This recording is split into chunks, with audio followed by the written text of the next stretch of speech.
right, hello, our club. We're gonna go ahead and get started with project management with John Kenny.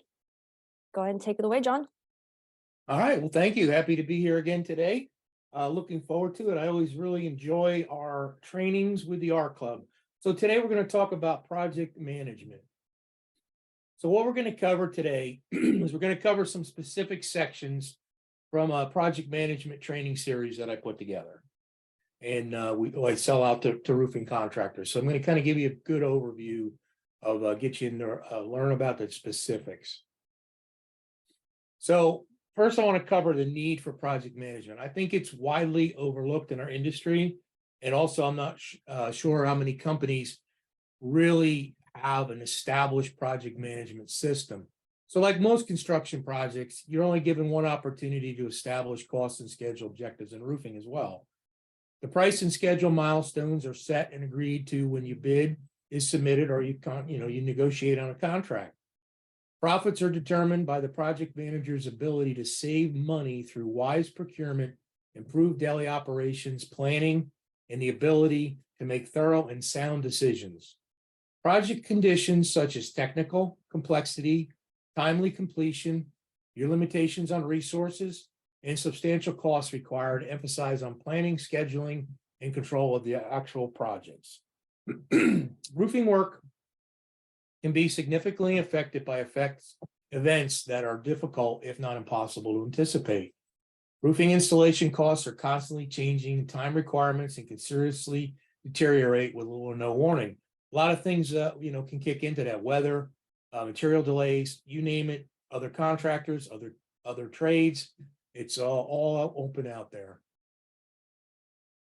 So, a little tip: always remember, the greater the level of uncertainty in a project, the greater the need for detailed project planning and skilled and ongoing management.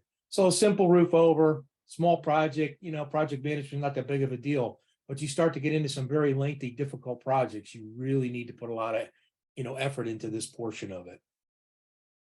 So characteristics of project management. First one is management, right? You got to plan, organize, direct, control, and staff. That's the big five right there.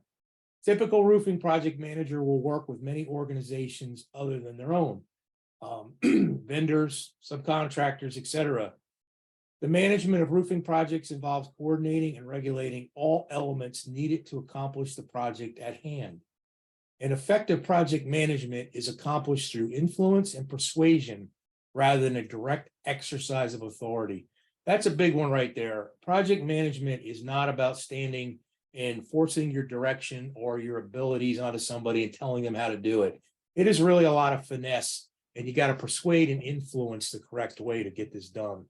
You can best achieve this by working closely with different employers, personnel on your projects to achieve common goals. Again, depending on whether it's new construction, whether you're working for a project construction manager, or if it's a re-roof with a consultant involved, or if it's straight up with the owner, it depends on how many people you're going to be in contact with. Processes and procedures. So we're going to go through a few of the processes and procedures that are involved with project management. So cost and time management. This is number one. Your time and cost management process should measure, evaluate, and report job progress, comparing it to budget, keeping you apprised of the type and magnitude of any deviations. So that's job costing in a nutshell, but very close monitoring so that as a project manager knows whether the hours are off, the subs, the material, time of the schedule, all different things you have to constantly be watching. And excuse me, I said my phone was binging there. When deviations occur, you must identify the cause or causes, develop a corrective action, and execute it to correct the situation. After your action plan has been accomplished, which action plan is what you develop to put something into correction. You must verify the correction's effectiveness in future reports. So again, you got to learn to zig and you got to learn to zag on this one, but you have to monitor or you're not going to know if you're successful or not.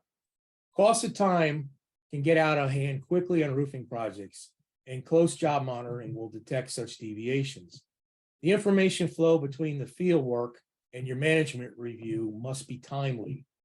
Timely information allows you to evaluate alternative methods and take corrective actions in still time to rectify the problem. One of the biggest problems I used to face when I was out on the other side as a contractor, not getting accurate field information, or we're done. We're close to being done. I project we'll be done. We're done, except we're not really done. We're almost done. You get my point on that. It's kind of a talking in riddles, but that's the information you can get from your field. And without proper information, you cannot make a decision or track or monitor. So it's very important. Planning and scheduling.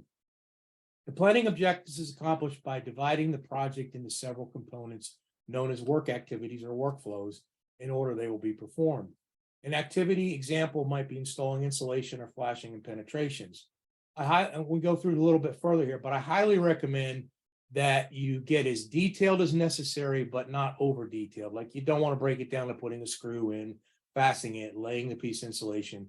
You want to have it broken into your actual, tear off, dry in, set up safety, all those. You want to schedule those out so you can tell if you're on track or not. Your results of project planning are shown graphically in the form of a network diagram. Workflow is different from project to schedule. Bar chart that shows a project schedule and a graphic representation. Next, you'll do a detailed time study of a network diagram, adjusting your plan to necessarily meet the project's milestones and completion dates. So what I mean by that is you're going to have your schedule laid out, and then you have to compare that to what you're contracted to in time. If there's milestones to get certain areas done by a certain date, you have to have something done for another contractor. You want to make sure those meet in the planning stage. So workforce and construction equipment requirements are evaluated for individual job activities, making adjustments to minimize irregular or conflicting demands. So again, when you're planning your labor force or your equipment, if it's in-house or you're renting it, subcontractor, you want to make sure everything lines up the way you plan it. Based on these analysis, you will establish a calendar date schedule for each activity, anticipated start and finish times. Your resulting schedule will be subject to periodic revision and correction. It's a living document. You got to keep that in mind. It is going to change. It's supposed to change. It's only if you get you there in the beginning and then you change it per conditions. You may get ahead of schedule. You may fall behind. But if you've got a solid end date, you've got to make it up and you've got to make your adjustments. I find most companies and project managers fail at doing this very well. If you can't do this well, your project is being set up probably 80% chance of failure just by not having your resources allocated correctly with your dates. You don't understand where you plan to be. It's very hard to know if you're actually there. So network diagram is simply a flow chart. Don't, big words, you get these used, but honestly, all they are is planning out your project tasks. Very simple. Monitoring and control. So this is step 3. When your field operations begin, the order in which your project proceeds should follow the approved job plan. So if you've taken the time to put this plan together, you don't want to automatically have someone out in the field start in different areas or bring something in off schedule. Like material, if you do have it scheduled out, or equipment to show up at a certain time, you don't want to show up early or late because it's going to be off your plan and it's going to deviate the entire process. During the roof installation, work progress is monitored by measuring and reporting field progress at regular intervals. In roofing, daily field reports are recommended. Your foreman should be turning these in, your crew leader should be turning these in every day. They don't have to be, they're not, we're going to say a job report. It's not like writing a term paper. It's how many hours did you use? How many people were there? What did you accomplish? What roof area you done? Measured up. Very simple. Software makes it easy. If you're still using a hand method or even a text, whatever works, but you got to have the proper information. Analyze this data and initiate proper measures to keep work progressing on schedule. So once you get this information, you need to analyze it. Are we on schedule? Do we need to pick up the pace? Are we ahead of schedule? And now we have to move up delivery dates. There's a lot of things that involve in this that you need to keep your eye on. Measuring progress is not an exact science. It's done by noting each activity's progress and estimating the remaining time required to complete it. Again, there's a lot of that gut feel that goes in here when you're doing this. Comparing the data results to the latest planned schedule will immediately indicate the time status of each job activity. Because activities seldom start or finish a schedule, the field information will also serve as a basis for occasional updates and overall project completion date. So again, weather, delays, by other trades, delays by material, whatever it may be. These are going to change and you need to pay attention to them in order to keep your project on track and make money. Project cost system. So project cost system focuses on controlling expense on current projects and gathering production information to estimate cost of future work. The estimated costs are a budget used by you, the project manager, for cost control during field operation. During the project, you have the opportunity for cost control. You can detect cost overruns quickly by comparing actual to budget production expenses during the roofing process. In addition, the project cost yields valuable information needed for estimating future roofing work by capturing average production rates and unit costs from completed projects and maintaining them in permanent and accessible databases. This is gold for roofing companies. And when I work with companies, I ask this question all the time: what is your historical data? And I'll tell you, 8 out of 10 cannot tell me, because they don't track their project costs and use it as a look into the future of how they'll perform on different types of projects. It's a gold mine of information. So a project manager, take time to review. Again, pro tips. Basically, this is not your financial statements. This is really job costing and looking at your individual projects. Estimating the project. So as a project manager, you could be the estimator and the project manager at the same time, or you're getting this information from your estimating team, right? So before a project's awarded, the estimating team has prepared a complete and detailed cost estimate. So if you are that person, that's what you're going to go off of. If your company utilizes best practices in estimating, you will assemble the cost for your input on the project. Compiling the cost of labor, construction equipment, and materials are derived from work quantities involved.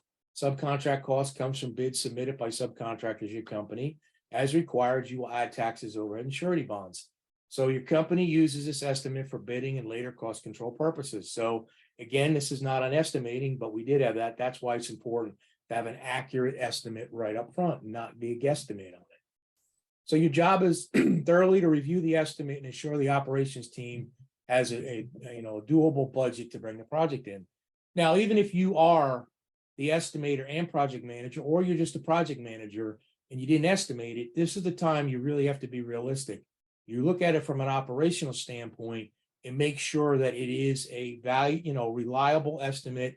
Nothing's changed from the time that was estimated to when we're going to, put the work in place, and that your operation team really can bring it in. If you estimate it in 10 days, knowing that the operations teams needs 12, the project's, right out of the gate is unsuccessful. So if you're a project manager and you see that, and it can't be done in 12, and everyone agrees that's the best that can be done, not just because you want operations to have it easy, which operations never does, but you have a reason to adjust your budget. So yes, the company will make less money than it anticipated, but it's going to know it up front, which in turn will save a lot of financial ups and downs when the actual financials come out. Project cost accounting. It's a process of obtaining actual production rates and unit costs from ongoing projects, and it provides basic information for project cost control, estimating new work, and scheduling. Cost accounting and financial accounting have differences and are not based entirely in terms of cost. Therefore, accurately measuring and reporting work quantities completed and the associated hours of labor and equipment used in the field is an integral part of a cost accounting system.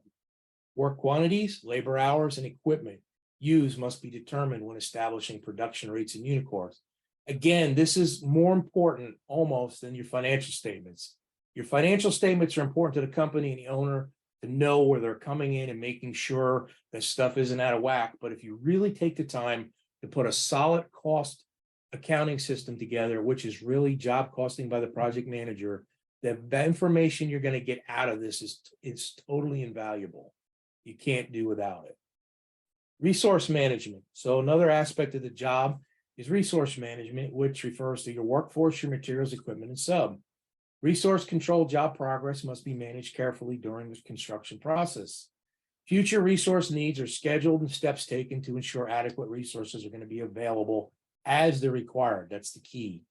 Timely material deliveries will require skilled attention to procurement. Now, hopefully we are coming out of the problems we've been having with materials. I understand talking industry for the most part, the dates are a lot easier to be held to. Not, you still have some wait times, but if you have a very large project going on, you do not want to bring all the material in at one time, or you've got a double handle, you got to move. So really the skill comes to this is to get your deliveries set up on time when you need them. Again, that comes from the planning stage in the beginning. So advance notice to subcontractors for their services. If you're going to vacuum off stone, you don't want to wait till a day or so before you're going to start to get your subcontractor on board to come and do it. Again, example. So you know, for flow, you want to make sure you have good flow. Other aspects are also involved with resource management. You have to adjust job schedules occasionally to reduce daily demand for particular resources. Somebody doesn't show up on time. You planned on an 8-person crew, you got a 6-person crew one day. You have labor subs, half the labor subs don't show up, whatever it may be. Every one of those is going to affect your overall schedule. So you do not want to just fly with the original schedule without adjusting it, because you won't know where you got to be at the end. Project financial administration. For the purposes of project management, a construction project is treated essentially as a separate and independent effort. So it's, even though this is part of your overall, you want to look at each one of these as standalone. It requires resources and input from various sources, and each project is handled separately and individually for income and expense, profit and loss, and the general accounting purposes. Project manager has responsibility for controlling project financial matters. So even though all of your projects flow into one large financial statement and the company is overall, the report card is on all of them, you want to track these projects as separate report cards. Grading your project manager, if you have superintendents, who's part of what project, your crew leaders, your subcontractors, the team, the estimator, you want to track them so you know how everyone is performing as a group on each one of their projects. Highly important. So key takeaways on this portion. Roofing projects are complex and actively changing that require skilled and competent managers for successful execution. I will tell you that this is one of the most valuable positions in a roofing company, than not taking away from your crew that's putting it down. But if this person trained for this position learns the skills of proper project management in the construction or roofing industry, you will make a lot of money, because there's a lot, or you will limit loss of money on a job that's bad right from the beginning. There is a high skill in that. Standardized procedures can increase efficiency or production. I talk about this constantly. You have to take the time to put standard operating procedures together for your company. They are not manuals that no one wants to read. They should be simple flow charts with explanations to get you from point A to Z on every one of your projects and everything you do. If everyone starts to flow at the same rate and do the same things consistently, efficiency and production increase. Project managers use a variety of models and methods to track their projects. Roofing, scheduling, like I said, you can do it on an Excel spreadsheet if you don't have a scheduling software. The easiest way to do it is break it all down by tasks, like we talked about, assign the days to it, then go back and bang it into a calendar. Make sure if you're not working weekends, you only work the 5-day week, that's where you take it out. So again, you don't have to have a lot to do this. It just takes the time to lay it out correctly. So project estimating. So this isn't about estimators. This is about project estimating on your project. So again, project managers have to know how to understand how an estimate goes together and how to price out certain things themselves. So after the project is assigned, once you as the project manager assign a new project, one of the initial steps is to become thoroughly familiar with the project, including the estimate. So again, I'm going to make the assumption you're not the original estimator. You are a project manager, whatever your position is, and you're running the project. So you're not going to be familiar with this, right? So you need to have a handoff meeting with the estimator and the project manager so they're passing the information. So basically everything that's in the estimator's head, it's passed into the project manager's mind as well. After that, the project manager takes responsibility for the project, including the estimate. So if you have an estimating team and you have a project management team, This is where your estimator, unless there's something wrong that comes up later, should be worried about getting you more work and bidding correctly for your company. Project manager, once he has all the information, they have it from here. And that is a success model right there. Project manager sets up the project cost system to document and track costs throughout the project. So again, this isn't just your budget going into your computer system. A good project manager will set up, their tactful points of how they're going to track this project and when. For example, you may have a large job with material and one PO gets written and it's delivered in stages. So that project manager is going to have that set up so he knows when it comes in, how much to allocate, even if it's not showing up in the job cost system. A really good project manager doesn't wait for those reports to come out. They know what's being charged to their jobs. Project manager will also make estimates of work accomplished on basis for monthly pay requests. Again, they're taking that information coming from the field. They're coming up with an accurate percentage to get you paid, and they're putting, for putting your pay requests together. When changes come up, the project manager will estimate the cost of these changes as a basis to negotiate change orders. Highly recommend this. Unless it's adding on a brand new building or a large scope, your project management team should be able to estimate what it's going to take to do it. They already know the labor, they know the costs on the materials. Say they're going to add in penetrations or that. It's really kind of it hurts production of your estimating team if you're kicking back to price up, $1,000 change orders or 10,000. But like I said, if it's a complicated estimate and all of a sudden they come up and say, look, we're adding a new warehouse, 1,000 more squares onto this addition, you're going to kick that back. But, use your judgment, but you will be more efficient if you do it this way. So types of risk. So it's project management, right? The complexity of the roofing projects of all types and sizes creates constant climate of uncertainty and risk. As we all know in the roofing industry, this is a highly risk business. That's why if you do it correctly, you should be making, good money on your bottom line. I work with a lot of companies, and I've worked at companies that settle for less than what I would call ideal percentage of net profit. This is like going to Vegas, the craps table, and you're putting everything out there. But if you win, you only get, you get your money plus a little back. That's not what this should be about. So you can make even more money by handling these risks through your project management system. Weather issues, safety concerns, budgetary concerns, project delays, just to name a few, appear in any form at any stage of the roofing process. That's what I love about our industry and putting roofs down, is because every day is a new challenge, because you don't know what you're going to be faced with as far as the natural risks out there. Risk can be adversely impacted project performance, compromising quality, increasing costs, and delaying project completion. So again, if you fall behind and you're pushing a project, quality is going to suffer, and so probably will safety. So you got to come up with a better plan than just pushing the crew. Compromising, quality is going to end up delaying project completion anyways, because you're going to go back to a huge punch list, which is going to do what? Increase the cost.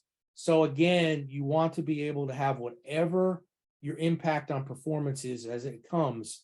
You got to assess that and come up with the best recovery plan you can to handle those areas.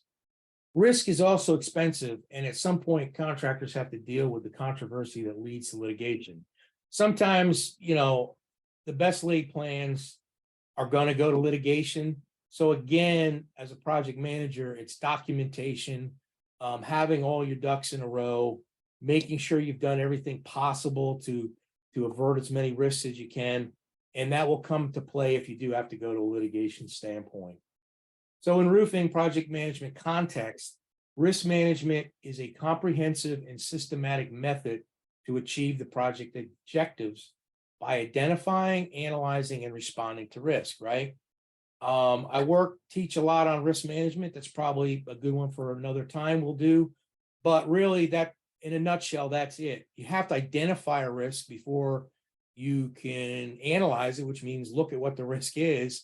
And if you don't do those two things, there's no way you're going to come up with a plan of how to deal with that risk. So that's a constant. You got to identify, you got to analyze, and you got to respond.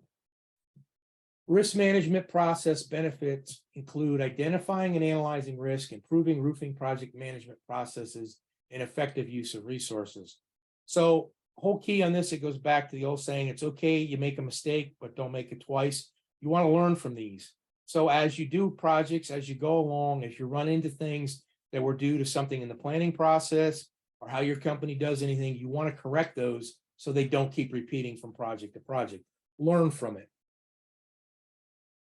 So sources of risk. Roofing projects are always unique and risks arise in several different sources. Many participant individuals, organizations are actively involved in the project, and their interests may be positively or negatively affected due to the project execution or project completion. So, you have the owners, you work for a contractor, you work for a consultant, their goal is top quality, fast as it can, everything on budget, no change orders. That's what they're looking to do, safety, right? Now you've got a vendor coming out to deliver, and they've got their own set of, what they're involved in the project. You have to monitor all that, subcontractors, equipment, and you don't want to get into a position where it negatively affects your project. So you got to balance that with proper execution and how you're getting to your completion date. So again, every one of the outside parties that you touch to make one of your projects come together is going to affect your overall outcome. So you have to constantly be thinking about what happens if. So project risk management can include risk management planning, risk identification, qualitative risk analysis, quantitative risk analysis, risk response planning, and risk monitoring and control. Those are the major steps. So we're going to talk about the risk management process. So risk management is probably the most challenging aspect of your project management duties. Project manager has to recognize and identify root causes and then trace these causes through the project to what the consequences or what the outcome is going to be. So what that means is when you are, looking at these, if this happens, what is going to be the outcome of that happening? So risk management process is going to include the key steps. Identify, again, like we said, assess, mitigate, right? Correct it. And then you have to monitor it. If you don't monitor it, you're not going to know if you did the right mitigation. You may have to change, or you even have the right assessment for that matter. So benefits of risk management. Risk management plan will provide your company with a peace of mind, right? Streamlined operations. When risk management plan is in place and adequately assessed, your future projects are going to benefit. So if you identify a risk on a current project, and that is a risk that's popped up before, but it hasn't been mitigated properly, or you don't know what to do with it, and now you've got the plan in place and it worked out well, you carry that information over to your future projects. So your company's going to benefit greatly. So will you as a project manager. So will your entire team. Enhanced safety. It helps your team follow all safety and security standards on your project sites. It also minimizes the possibility of safety hazards and moves the project along faster. Example, I talk to roofers now all over the country. Certain areas are really high in theft. They're loading material. They're not there on a weekend. They're not there at night. They're coming in and that material is gone. They're not all inside jobs. So a lot of people think right away it's inside. There are people out there that are looking to see who gets delivered what and where and following companies around. So again, that could be a risk. If that's happened to you once, you don't want it to happen twice, 3 and 4 times. So again, you want to figure out, how do you stop this from happening? Example, it could be, webcam you put on your job site to catch the person or persons. Whatever it may be, you got to figure those things out. That's an example. High project confidence, you're going to gain that by equipping your company with a sound plan. It allows your team to gain confidence over time on their projects as they balance risks. So everybody involved in that's going to say, hey, Al Smith's running this next project, the project manager, his projects come in great. I want to be a part of that team. I want Al to run my jobs as an estimator. I'm a foreman, crew leader. I want to be on Al's projects. Why? Because you got high confidence in that, rather than being on Joe's or Ed's and just using those examples, but it does play into it. That's what you want. High project confidence, high confidence in what you do. Most importantly, increase profits. Taking on unmanaged risk can hurt your company's profits. Streamlined operations, enhanced safety, lower costs, and higher project confidence increase profits over time. Roofing is not a sprint, it is an endurance race, and these are things you change as you go along to have at the end the best possible outcomes for all of your projects. And the company wins, and everyone in the company wins, because then you can have bonus, incentive money. Everyone likes to win, no one likes to lose. So key takeaways on that. Keeping risk under control can be challenging for roofing contractors operating in an industry known for risk. Roofing projects are becoming increasingly complex, and growing legal disputes make it even more critical than ever to take steps to minimize the risk. I can tell you straight up, every time you can avoid litigation, that is a huge win. I used to go out of my way on every one of our projects to make sure that our mitigation process, even if it costs more at that point, would keep us out of litigation, because nothing is more expensive than litigation. So always keep that in mind. That should be your goal. Correct the issue, do it early. Example, sometimes the best plans get ruined. You have a leak, water runs into a roof system. Owner knows it, consultant knows it, whoever comes out, you know it, you've seen it. Well, rather than arguing over who caused it, if you more than likely, it's always can be another trade, but the roofer may have not done a tie-in right. Fix it, then argue it. It's always paid off for me in the 45 years that I've been doing it. Project risks, including financial risks, safety risks, and many others, make mitigating risk a daily part of the job for project manager. Your company's management platform can reduce its risk exposure and protect profitability.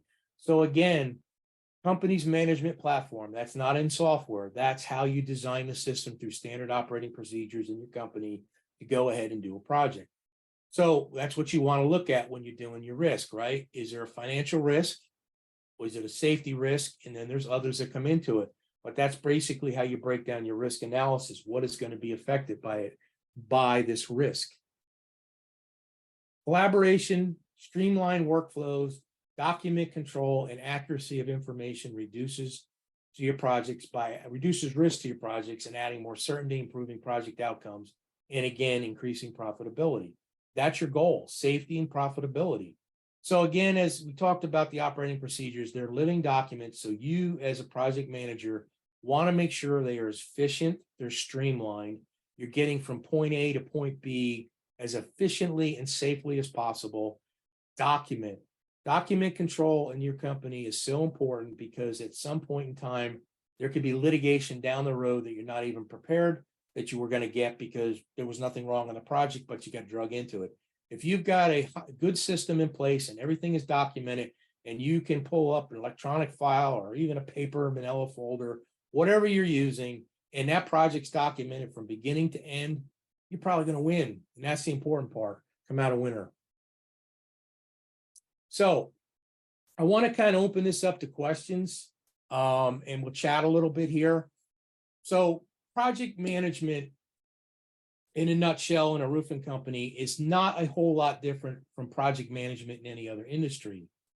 With the exception is there's a lot of things in the project management that you don't need to worry about or know. You're not going to use the same project management techniques as somebody putting together a software project.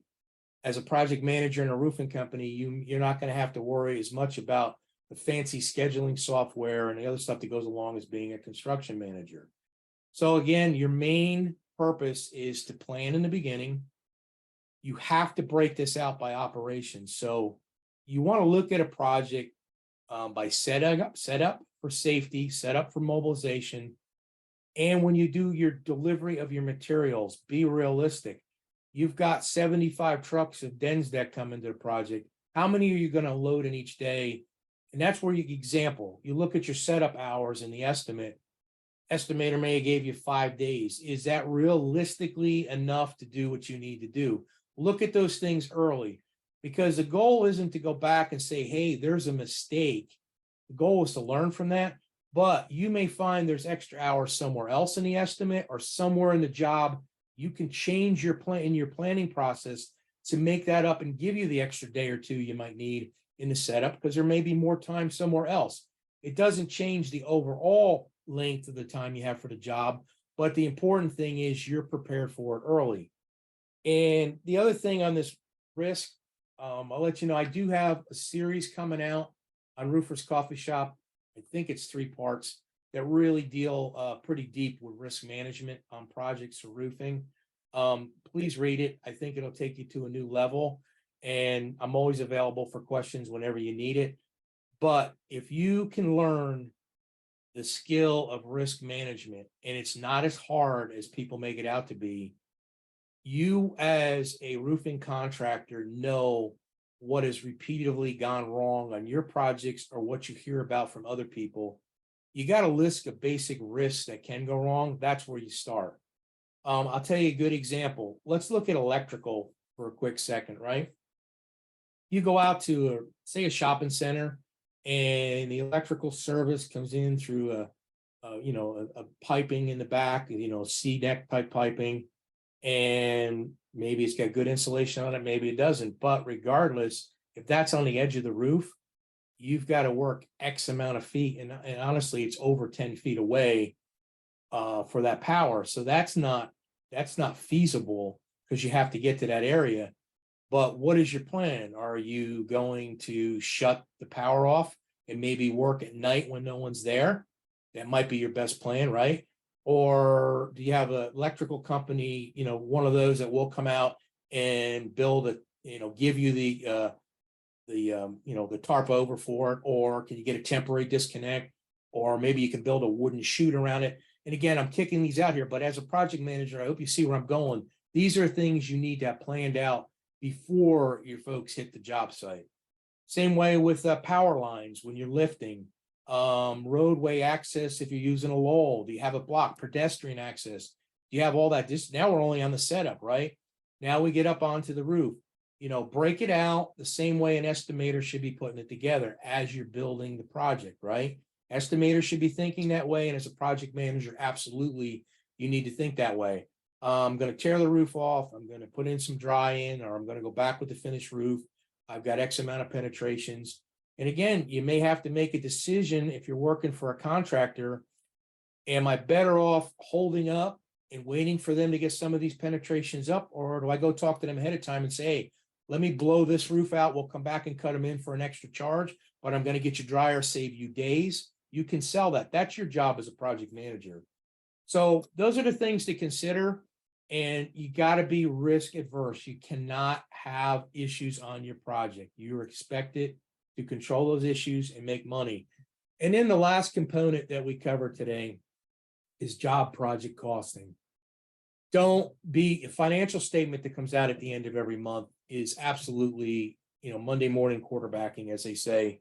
It's going to give you a look at the project, but by the time you get that information, it's over with. It doesn't matter. It's happened. It's in the past. You're looking at it in the future. What happened, whatever, weeks ago, a month ago. So even if your company or in your company, all the costs can't get in on the time that you want it, you should be able to do a weekly review. Basically, if you've got $100,000 worth of material and you shipped half of it in that week, you should be keeping your own documentation that, hey, now I got half left. Right. And then when the job cost catches up, there's no surprise.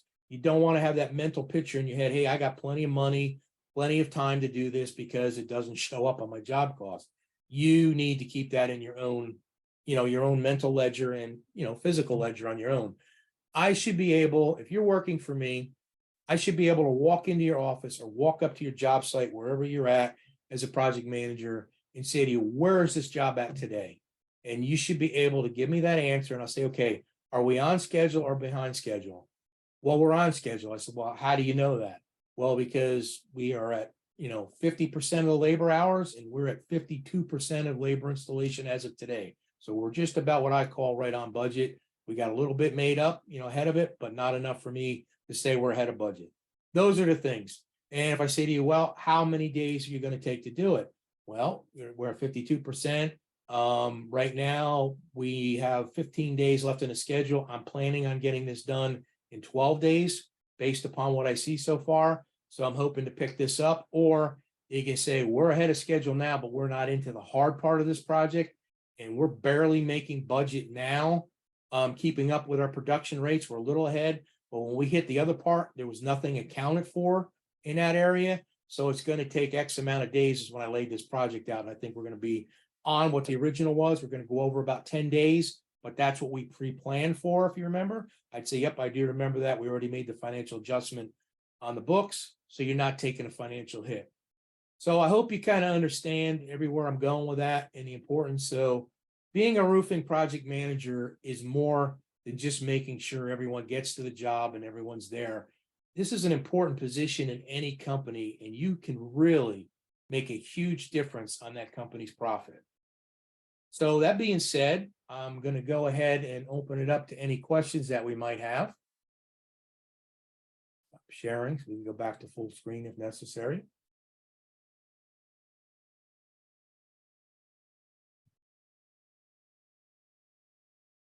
Does anybody have any questions?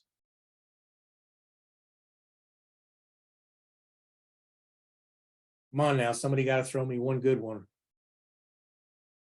Don't let me go easy.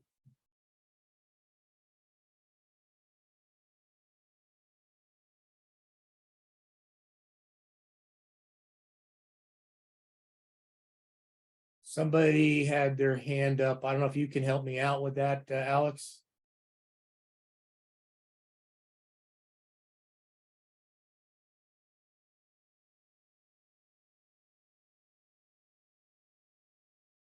Chat's disabled, says Alex. Wendy said chat's disabled.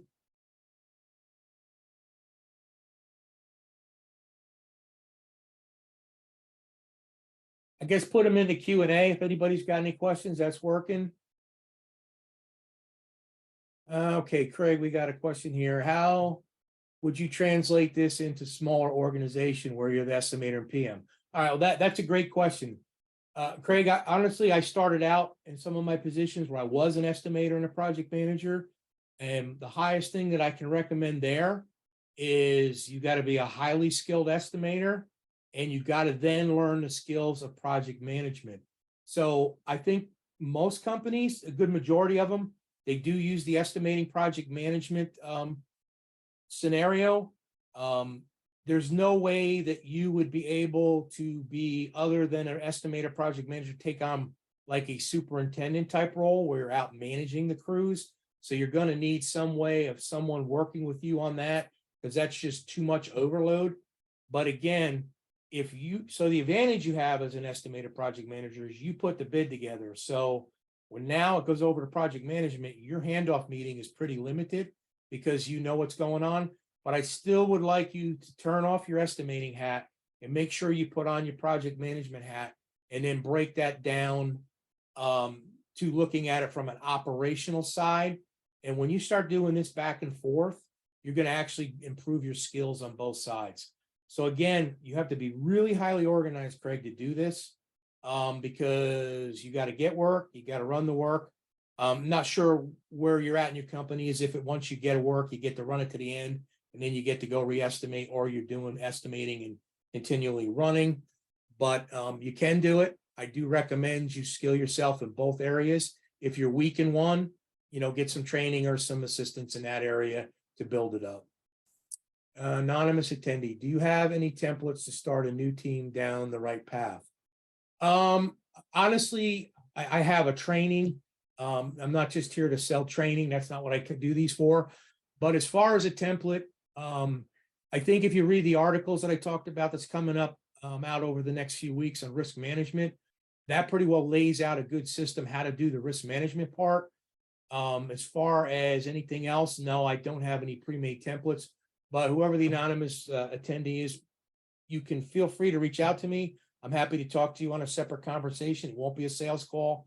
Kind of know a little bit about where you're at, and I'll give you some pointers to help you out.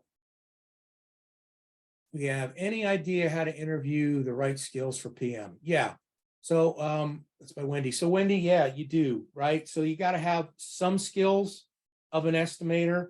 What I mean by that is organizational skills. Again, this is a highly organized position. If you cannot organize and juggle balls in the air, you're not going to be good at this position. You also have to have the ability to understand financial information. What I mean by that is when it comes to job costing, understand what you're looking for, how that affects the overall job. And then you have to have the skills. You want to test them a little bit on, give them a scenario. What happens if we figured X amount of days to do this project and this happens and now we have to make it up? If you get an answer back, well, we just increased production, that's not really an answer, that's a statement. So then I would deep dive a little bit and say, well, how would you do that? I will tell you, when I interviewed for positions in a company, I love to put some scenarios together. To me, honestly, a resume doesn't mean a whole lot because anybody can put anything on there they want. And usually the references you give to check out are going to be positive anyways. But the key is if you lay out a couple easy scenarios that you can get answered within your interview time, you're going to gain those skills. But again, how to understand numbers, how to understand costs, how to organize, and risk management's a big part of it. So I would put some risk scenarios together, at least one, and then go from there. Hope that answered your question. I am a superintendent, wanted to move up to project management. Any advice? Yeah, so again, as a superintendent, you're probably doing part of the job of a project manager. You are definitely a huge team member in any project management team. So your next level has got to be, as they say, that 30,000 foot view. So now, instead of you being in charge of, say, 1 or 2 projects or maybe more, depending on your company, you're looking at it from a larger level of handling maybe 3 times you would as a superintendent, but from that financial project and risk status. So again, what skills I would work on from a superintendent coming up, you know the risk, you've seen them. Now what you work on is how you would correct them, and you may be doing that as a superintendent at your company. I'm not sure what your duties are, but absolutely work on that risk and understanding financing.